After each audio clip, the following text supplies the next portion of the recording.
Contractors, folks. They run around with one-page contracts, and today I'm going to get into contracts. But in the meantime, let's talk about these home improvement registers. They're not licensed contractors. $50 or $75, and they get this little certificate. And hopefully next year in the session, I'm going to get rid of that law because it's a bad law. All the problems we get on the State Contractors Board is from these guys. Okay? Now, once you get past this, the next thing you need to start looking at is how many years in business have they been? I mean, that's critical. I mean, somebody's been in business 2 years versus somebody in business 22 years. There's a big difference in experience levels. Obviously, this company that's been in business for 22 years can stand behind their warranty. They're going to be around when these others may not make it, A. But B, when you build 22,000 buildings and you've been in business 20, you're doing something right. The test of time has not proven whether or not these people who are coming into it are doing it. Now, the other thing you can do to tell if someone is, in my opinion, is go to their facility. If you don't have a facility, you don't have equipment to do the job, I question, are you really a contractor?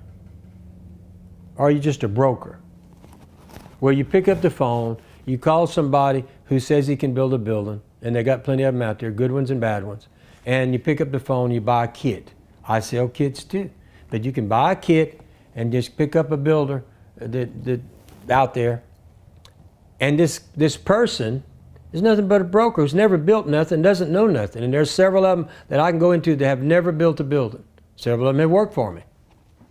They weren't hired as builders, okay? Because they couldn't build nothing. Now all of a sudden you got a couple of them out there who they want to be contractors. Yet they've never built nothing. Absolutely nothing. You need to be careful of those people. Now yesterday, we had a lady who made a comment about contracts, and that's Miss Michelle Meir. You know, and there's a reason your contract is 26 pages long, because you want to be sure that you can sue any customer who gets out of line. So I've decided today that I would go over the contract with you to show you what a contract is and why we have a contract, instead of these little one-page get in trouble contracts that don't hold nobody's feet to the water. Does not describe in detail what they're required to do. It's just a simple he said, she said piece of paper. And that's what Ms. Meir needs to understand. After being in the business 22 years, I, just like I improved all my buildings, have always tried to put a contract together that protects all parties. And a good attorney is going to tell you that I'm right. Instead of listening to somebody like Ms. Meir, let's go ask an attorney. Be assured, the attorney is going to say, Mr. Mallett's right. We should put down everything we agree to in writing. No verbal stuff should be allowed, because if you get into court, it's a he said, she said game. So with that, I'm going to show you my contract. First, let me tell you, if you want to check a contract out, be sure you go to the LSLBC website. Okay? You can do it on your phone. It's going to tell you everything you need to know. So this is a contract. I'll tell you on the back of the contract, we put a color chart of our metals. Okay? That's part of the package. The type of windows, the colors of the windows, the color chart on the roll-up doors, okay, the referral program, our insurance, our license certificate. That all is handed to you when you buy a contract. And I'm a licensed general and a licensed residential contractor. If you notice, my name is on the bottom of every certificate because I'm chairman of the board of the State Licensing Board. So that's part of the package. So we got past that informational packet that goes with the contract. Then we get to the contract. Here it is, okay? First page, it's important. Basically, if you have any issues before or after building is built, please follow these guidelines. Call or text Lee Mallett. This is a personal cell phone, he does respond. Or send an email to customer service. This email is monitored today and will be answered, okay? Not following the above may cause you to fall through the tracks, and we do not want this to happen. We want to take care of your customers' needs promptly. We're going to give you a copy of our referral program. Okay? It is a lot of pages, but there's other things besides just the contractual side. This is where you can earn $200. We build a building for you, and you show your building, and somebody comes, you fill this baby out, I'm going to send you a check for $200. Customer information. I got to have all the information so that we can, as licensed contractor, we know all this information, which is your name, project address, parish, county, cell phone number. This is contact information. Okay? Next page is the terms and conditions, builder's risk. If you want to buy builder's risk insurance, we can do that for you. There's a fee for that. that if you don't have homeowners insurance and you want to buy extra insurance, you fill this out and we get a policy for you. Okay? After you sign the contract, if you want to change anything, you must do it in writing with an addendum. Okay? Doesn't that make sense? So far, I don't know why Ms. Muir thinks this is about suing someone, because it's not. It's informational. I'm trying to show you how the process works. Some might think that maybe she made that comment because I think she's trying to help Ranger Buildings, but I don't know that. But we'll just have to wait and see. Then we get terms and conditions of the contract. It's lengthy, but it covers every issue. I mean, you're going to go through the heavy trucks and trailers. It's a construction site. There could be some, you're going to have some damage because it's a construction site. You bring in bobcats. There's going to be problems there. We go through that. We go through the, we need to mark all the utilities. Let's see here. Best Buy. Okay, if you want the construction to be removed, there's a charge. That's not forgetting our price. But if you want it, you can buy that. Okay. Okay. Okay. If you want it, we backfill with dirt. If you want to put concrete, you put the concrete in sackcrete, and we'll sackcrete those posts. That's in there.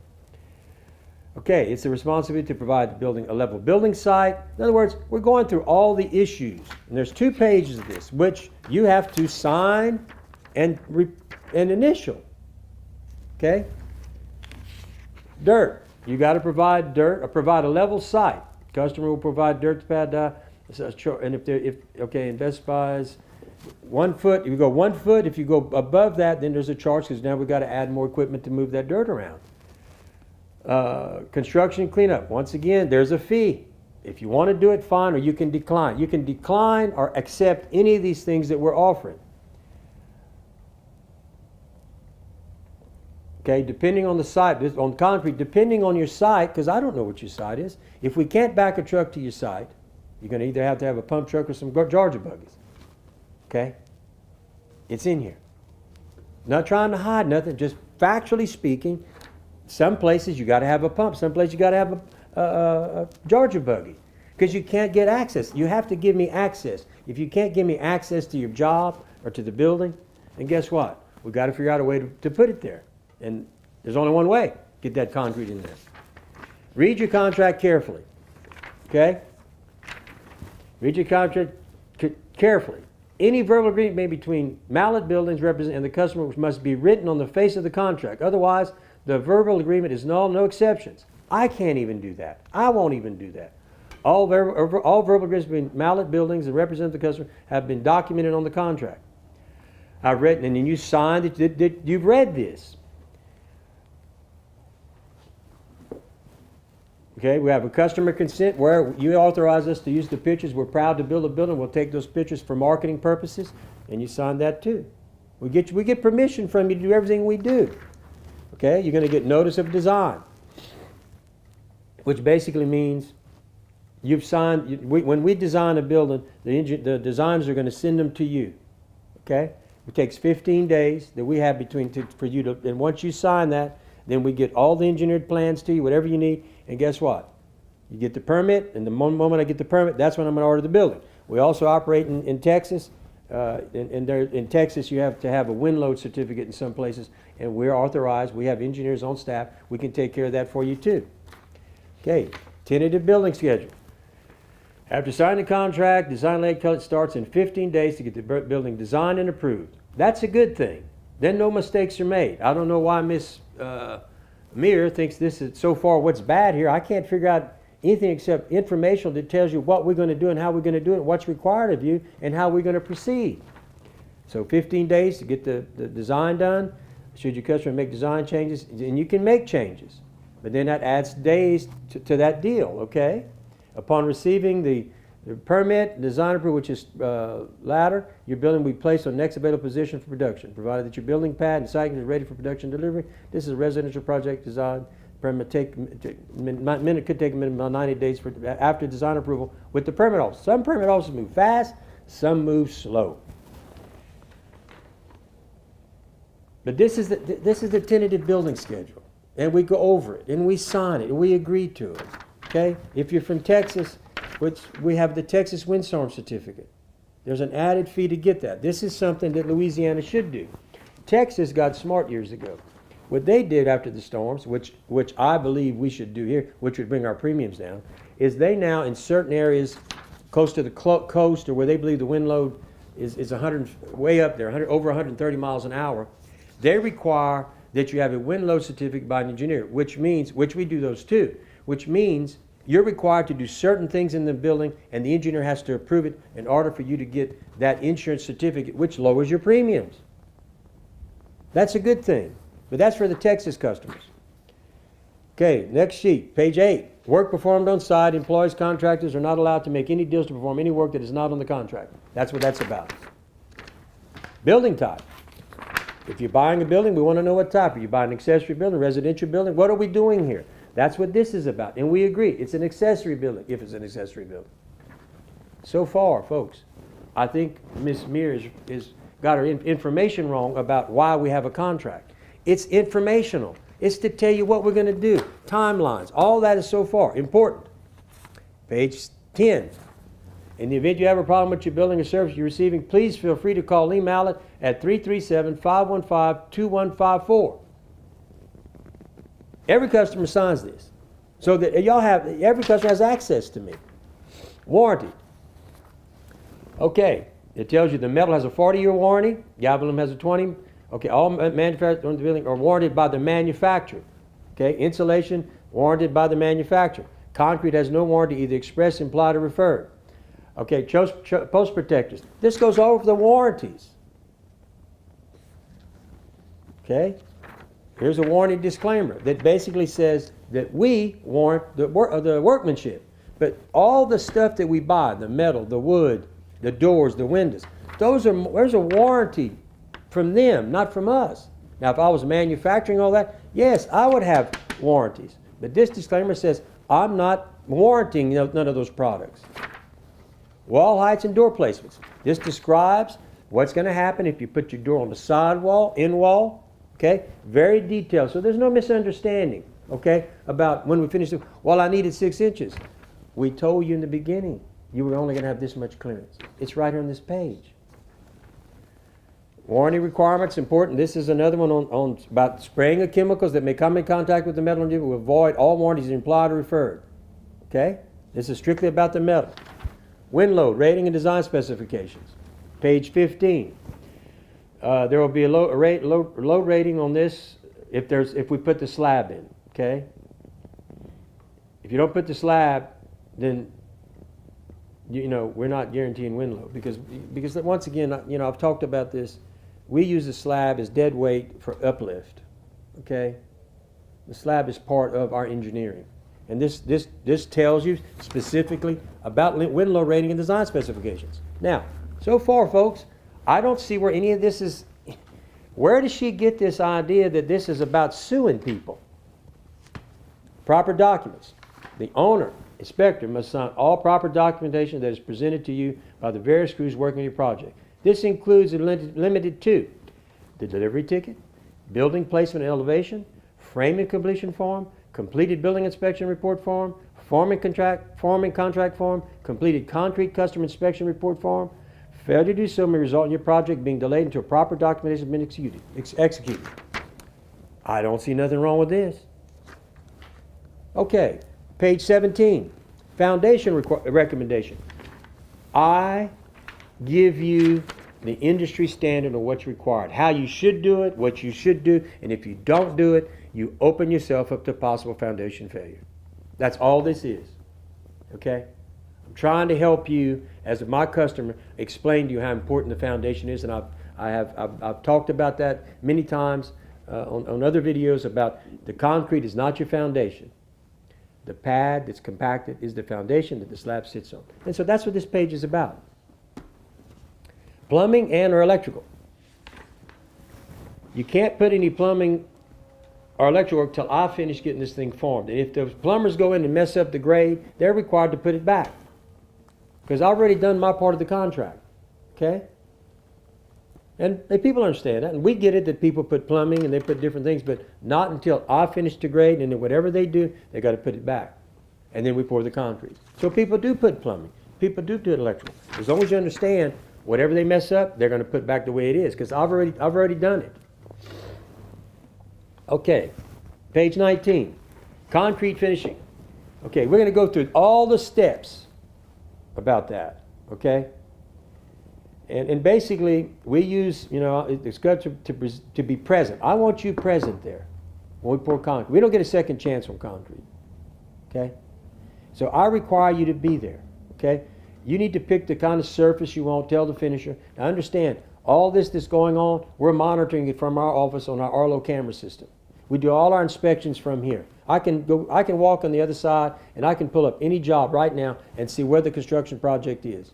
When a construction project's finished or concrete, we're gonna say, let's go inside, shut the doors, make sure they're open and shut, tight seals, everything's working.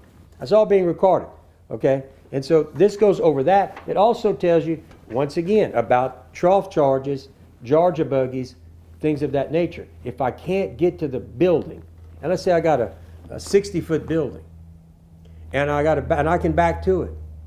I got to get that concrete, and I've only got one door on the 60-foot side. I got to get that concrete 60 foot down there. So they take out a trough. I don't make any money on troughs. I don't make any money on pump trucks. I don't make any money on that stuff. Okay? It's a direct cost because of the location of your building, and I can't get to it properly. That's all that is. Okay? So we cover that again. And once again, everybody has to sign and date. There's a concrete release form. In the event the owner inspector cannot be present during the concrete finishing phase of the project and authorize Mallett in writing to proceed, the said owner inspector is hereby identified. In other words, if you don't want to be there and you just want me to do it, you can't come back and say, well, I don't like it. I've seen that happen in 22 years. That's why that's in here. Don't you realize the reason all this stuff is in here is because after 22 years, I'm covering every possible problem that can happen, and we're going to cover it up front, not in the back end of the deal. Okay. Payments. As per the contract, we have scheduled payments. You make your payments timely, that's good. If you don't make your payments timely, there's a penalty. Okay? And that's the way it should be. I'm committed to doing my job, but you got to be committed to living up to your side of the contract. When I finish the building, once the inspection's done, I want my check. When I finish the forming, I want my check. If you choose to, and it doesn't happen at all, but it has happened. I don't know why, but some people don't realize that, hey, you need to make your payments. All right, next page, page 22. Important owner inspection. This goes over that you are the inspector.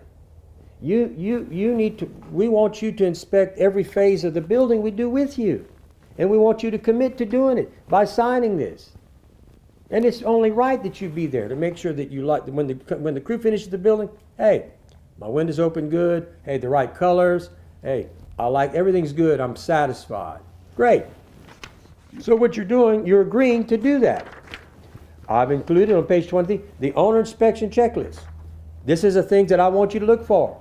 For instance, are your post depths 3 feet? Are post protectors installed? Is skirt board cover installed? Have 2x6 installed in a straight horizontal fashion? Are trusses satisfied? In other words, I want you to check me out. I want you to make sure this is all right. Completed building inspection report. Upon completion of the building, you will go along and you will sign. We all do it. We do it verbally too. But the builder will say, "Hey, got the right colors? Check. Building placement? Check. Building elevation? Check. Window placement? Check. Wings and gables? Check. Walk through? Check." We want you to make sure that everything's good before the builder leaves, and that's called a completed building inspection report, which I require on every building I build. And it also says that you're 100% satisfied with the finished product and the building has been constructed as per the building contract. Every contract I have has these papers in them. Now tell me, Miss Meir, what so far is not good for the customer? We're laying everything out. We're going to the next one. Example now, the form finish. Customer's name, dear customer, please enter the desired type. You tell us what type of finish you want. Then there's a concrete pour notification checklist for all customers where basically, is your concrete finish correct and what you asked for? Was there any damage done while pouring the concrete? We're going through an array of things to make sure you're satisfied. 90% of what this is to make sure that we are living up to the standards that we told you we would do. And we're asking you multiple times to verify it.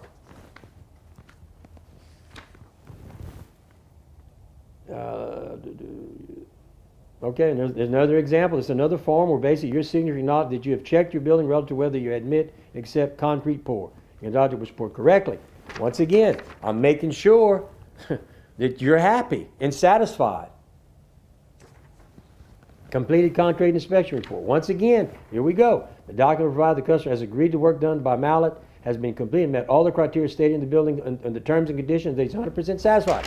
I got one of these in every contract too.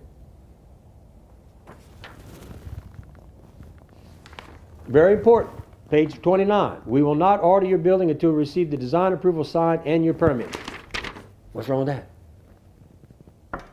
I'm at a loss as to why someone would make that kind of comment. But that's why I'm doing this. Straighten it up. Let's get it all on the table. Important. Building and concrete inspection confirmation. Another document that you're just confirming everything as per. Door handling chart. This goes, okay, you circle which way you want your door to go.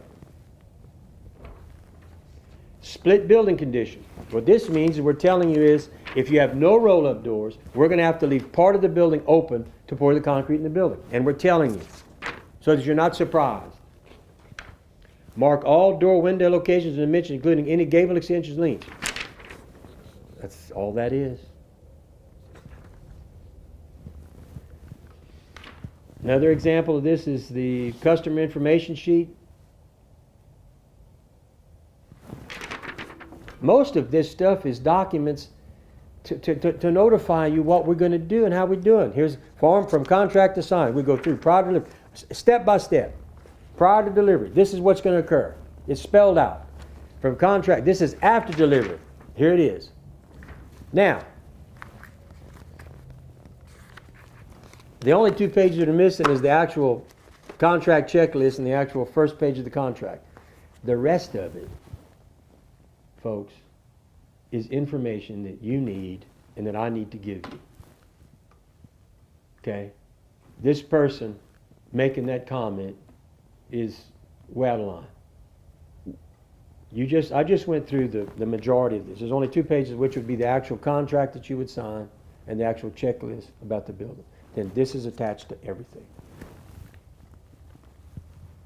That's a little better than this 1-page stuff, isn't it?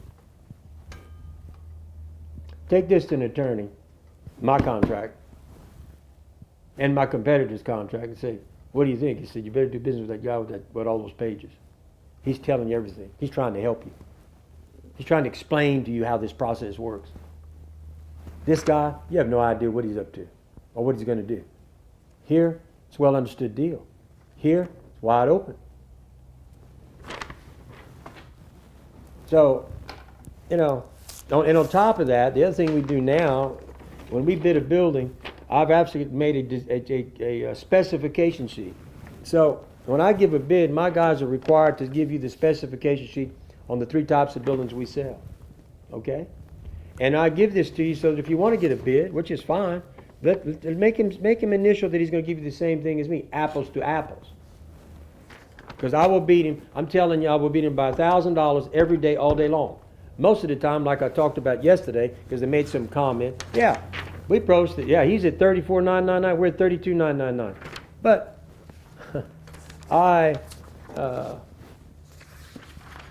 and this is a 30 by 50 by 14. This was my advertised price we even got before I even matched him when he ran the ad. I'm at $39.99 on the 30 by 50 by 12. On the 30 by 50 by 12. And this is 2 feet high. That's why it's a little bit more. So I beat their prices all day long. How can they compete with us? Well, one way is they don't have any equipment. They don't have any overhead. They don't have a staff. Most of them don't even answer the phone. Try calling them. When you call here, somebody's going to answer the phone. Okay? Look, bottom line is you can do business with somebody who's been in business 22 years, state licensed, got the